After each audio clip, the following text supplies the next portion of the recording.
당뇨병 관리는 평생의 과제이지만 식단과 운동이라는 강력한 무기를 활용하면 약물 의존도를 줄이고 건강한 삶을 영위할 수 있습니다.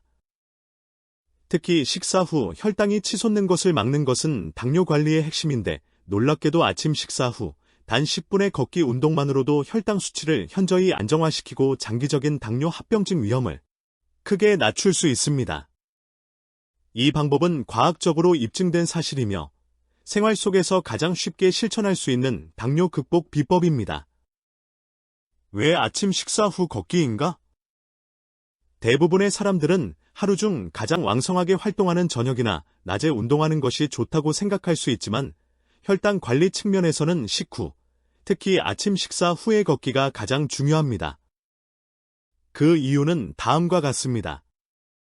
첫째, 식사를 하면 소화 과정에서 포도당이 혈액으로 빠르게 흡수되며 이로 인해 식후 한두 시간 사이에 혈당 수치가 가장 높게 치솟는 혈당 스파이크 현상이 발생합니다.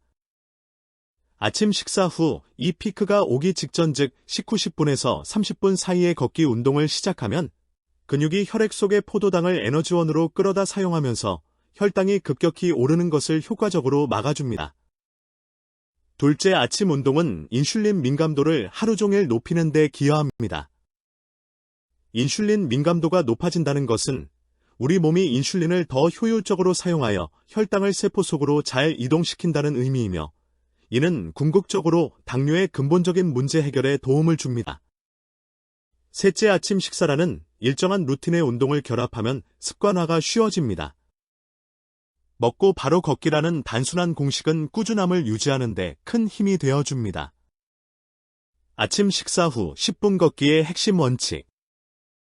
이 운동법의 핵심은 강도가 아닌 타이밍과 지속성에 있습니다.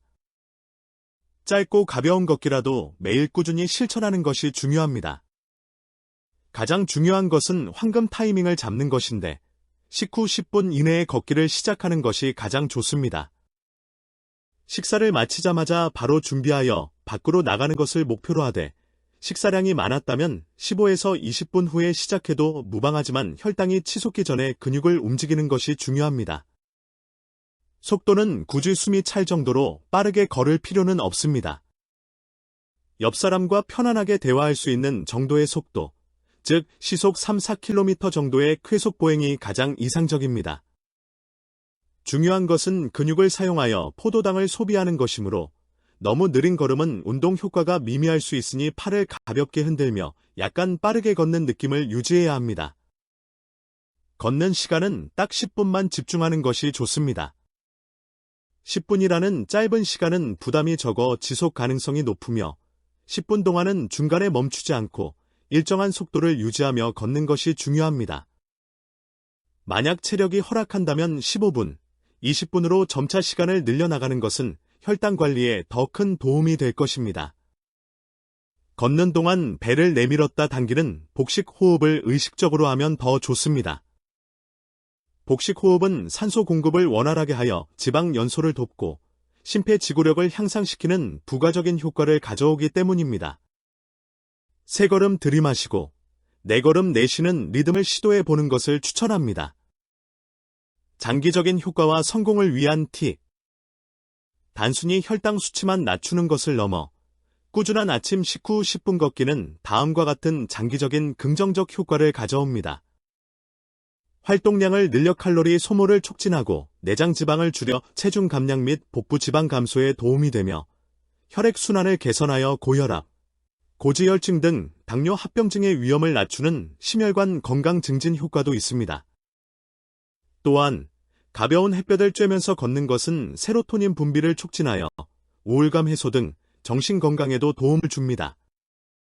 성공을 위한 팁으로는 현관에 편한 운동화를 미리 꺼내두어 심리적인 진입장벽을 낮추는 것이 좋습니다. 날씨에 구애받지 않기 위해 비가 오거나 추운 날에는 실내 제자리 걷기나 아파트 복도를 활용하여 10분 걷기를 실천할 수 있습니다. 마지막으로 배우자나 친구와 함께 걸으면 재미있게 지속할 수 있습니다.